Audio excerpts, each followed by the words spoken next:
everyone, welcome back to our channel. So today we are going to start the new chapter of your NCERT of class 11 जो कि है respiration in plants। और फटाफट से इस chapter को begin करते हैं। और एज यू ऑल नो कि आपने अभी तक की जो वीडियोस देखी हैं वो 10 to 15 मिनट्स में मैंने जो है सारे टॉपिक्स को एक्सप्लेन किया है, चाहे वो नीट पॉइंट ऑफ व्यू से हो या आपके एग्जाम पॉइंट ऑफ व्यू से हो। तो फटाफट से रेस्पिरेशन इन प्लांट बिगिन करते हैं। अभी तक फॉलो नहीं किया तो फटाफट से कर लीजिए फॉर सच मोर वीडियोस। और आप यहाँ से जो है शॉर्ट वीडियो से अपने कॉन्सेप्ट जो है एकदम क्रिस्टल क्लियर कर सकते हैं। आते जाते ट्रेवल कर रहे हैं तो उस टाइम पे भी ये वीडियोस देख सकते हैं, क्योंकि छोटे छोटे टॉपिक्स में मैंने हर एक लाइन ऑफ एनसीईआरटी आपकी जो है कवर की है। तो let's begin respiration in plant. सबसे पहले हम इंट्रोडक्शन एरिया देखेंगे और that is going to be finish in next 10 minutes. अगर हम इंट्रोडक्शन की बात करें तो हमें आपको पता है कि आप जो है ब्रीथिंग के बारे में पढ़ रहे हैं। So what do you mean by breathing? Breathing से आप समझते क्या है, ब्रीदिंग होता क्या है? So breathing is a gaseous exchange that gaseous exchange होता है। क्या होता है ब्रीदिंग? गैसियस एक्सचेंज होता है। ऑक्सीजन का इंटेक करना और CO2 को रिलीज करना, that is a intake of oxygen and release of CO2 को हम ब्रीदिंग कहते हैं। Is it clear? Shall be move further. अब आगे देखते हैं कि रेस्पिरेशन क्या होता है।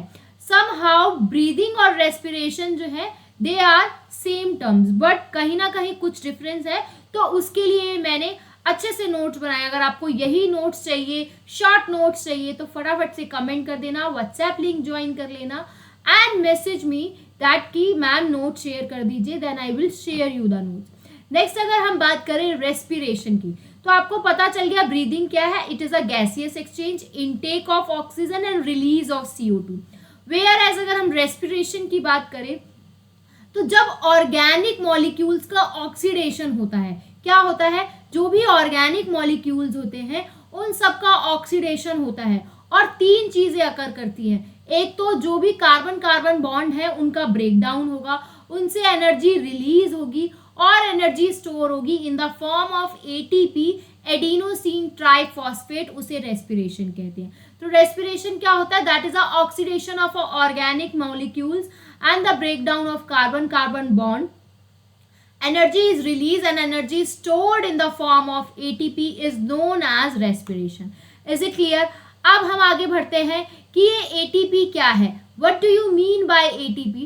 So ATP is a energy currency of a cell. ठीक है, सेल की एनर्जी करेंसी है, मतलब सेल का पैसा है। जैसे आपके लिए पैसे रुपए 10, 20, 100 है, तो उसी हिसाब से सेल की जो करेंसी है दैट इज अ ATP।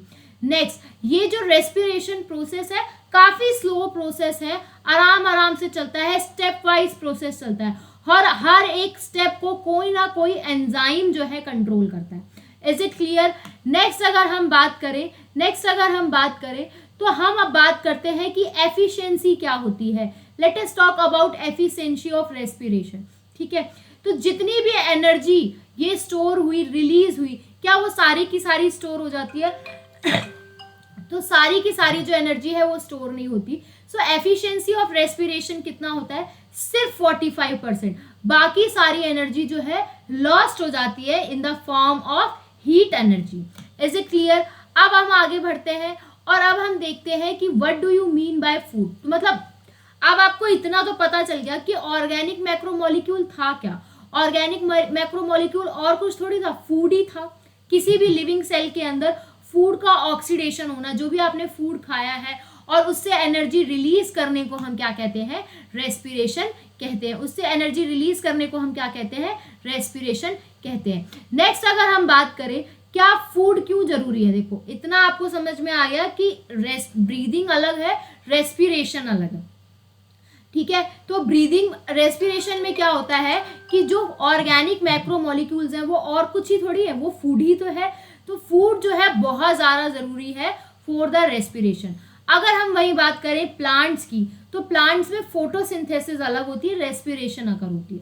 ठीक है, फोटोसिंथेसिस जो है वो स्पेशलाइज सेल के अंदर होती है जिसे आप मेसोफिल सेल कहते हैं।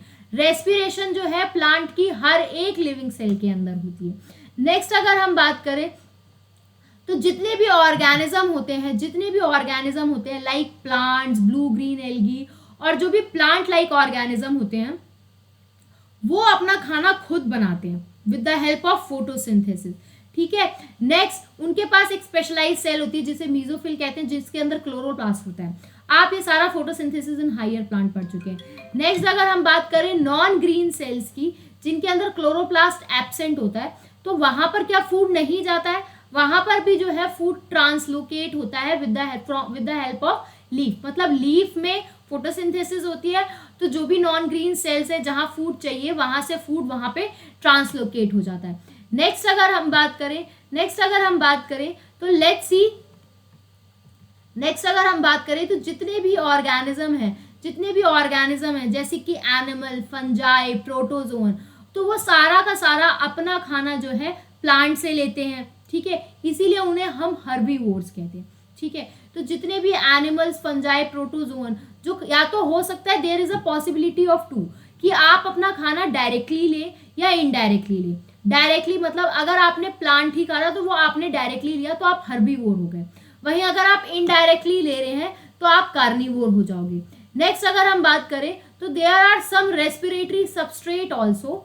ठीक है, बहुत सारे सबस्ट्रेट्स जो होते हैं जो ऑक्सीडाइज होते हैं, मतलब जिनका ऑक्सीडेशन होता है। रेस्पिरेटरी सबस्ट्रेट वही होते हैं जिनका ऑक्सीडेशन होता है during the process of respiration. सबसे पहला कार्बोहाइड्रेट, फैट, प्रोटीन और ऑर्गेनिक एसिड। कार्बोहाइड्रेट में आपकी शुगर आ जाती है, ग्लूकोज, फ्रक्टोज। फैट जो होते हैं सबसे ज्यादा एनर्जी यील्डिंग, मतलब जब सबसे ज्यादा एनर्जी रिलीज होती है तो कौन सा रेस्पिरेटरी सबस्ट्रेट होता है, that is a fat. Next अगर हम बात करें तो let's move to the another slide. तो on the basis of respiratory, ठीक है, on the basis of respiratory substrate, ये आपके एनसीईआरटी में नहीं है, थोड़ा सा आउट ऑफ एनसीईआरटी है, बट हाँ अगर आप यहाँ का नीट के भी देख रहे हो तो आपकी चीजें क्लियर हो जाएंगी। तो रेस्पिरेटरी सबस्ट्रेट के अकॉर्डिंग हम बात करें, so there are two types of respiration. एक होता है फ्लोटिंग रेस्पिरेशन, एक होता है प्रोटोप्लाज्मिक रेस्पिरेशन। फ्लोटिंग रेस्पिरेशन होता है कार्बोहाइड्रेट और फैट, प्रोटोप्लाज्मिक रेस्पिरेशन होता है दैट इज अ प्रोटीन।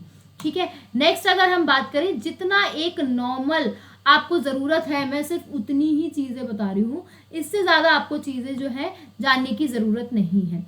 ठीक है, so this is about respiration. ये था पूरा आपका रेस्पिरेशन का इंट्रोडक्शन, जहाँ पे आपने सारी चीज़ें देखी कि what is protoplasmic respiration, what is floating respiration. ठीक है, तो यहाँ पर आपने जो है सारी चीज़ें देखी और यहाँ से जो है आपको सारी चीज़ें जो है क्लियर आउट भी हुई। ठीक है, नेक्स्ट अगर हम बात करें तो नेक्स्ट अब हम आगे बात करेंगे जो एनसीईआरटी का टॉपिक है, क्या प्लांट्स ब्रीथ करते हैं। ठीक है, अगर हम वहीं पे बात करें कि एक क्वेश्चन ये आ रहा होगा कि फिर भी फ्लोटिंग रेस्पिरेशन और प्रोटोप्लाज्मिक रेस्पिरेशन जो है वो होते क्या हैं, लिटिल बिट आइडिया। तो जो फ्लोटिंग रेस्पिरेशन होते हैं जहाँ पे हम फैट्स और कार्बोहाइड्रेट का यूज करते हैं एज अ रेस्पिरेटरी फ्यूल। ठीक है, तो ये जो भी आपके फैट्स और कार्बोहाइड्रेट होते हैं ये हमें आउटसाइड से लिए जाते हैं in the body, in the cell, और ये फिर जाके जो है डाइजेस्ट होते हैं। ठीक है, उसी तरीके से अगर हम बात करें प्रोटोप्लाज्मिक रेस्पिरेशन की, ठीक है, उसी तरीके से अगर हम बात करें प्रोटोप्लाज्मिक रेस्पिरेशन की, तो प्रोटोप्लाज्मिक रेस्पिरेशन में हम प्रोटीन का यूज करते हैं। ठीक है, जो कि वो भी प्रोटीन का यूज कब होता है, जब कार्बोहाइड्रेट की शॉर्टेज हो जाए। ठीक है, so this is about floating respiration and protoplasmic. यहाँ पे मैं टॉपिक एंड कर रही हूँ, नेक्स्ट टॉपिक जो है एनसीईआरटी के अकॉर्डिंग पढ़ेंगे। So this is all about your introduction. बिल्कुल, अगर इसके बाद आप एनसीईआरटी पढ़ेंगे तो आपको एक एक चीज आपको जो है एनसीईआरटी में मिल जाएगी। Till then bye bye and see in the next video, जिसमें हम डू प्लांट्स ब्रीथ के बारे में पढ़ेंगे।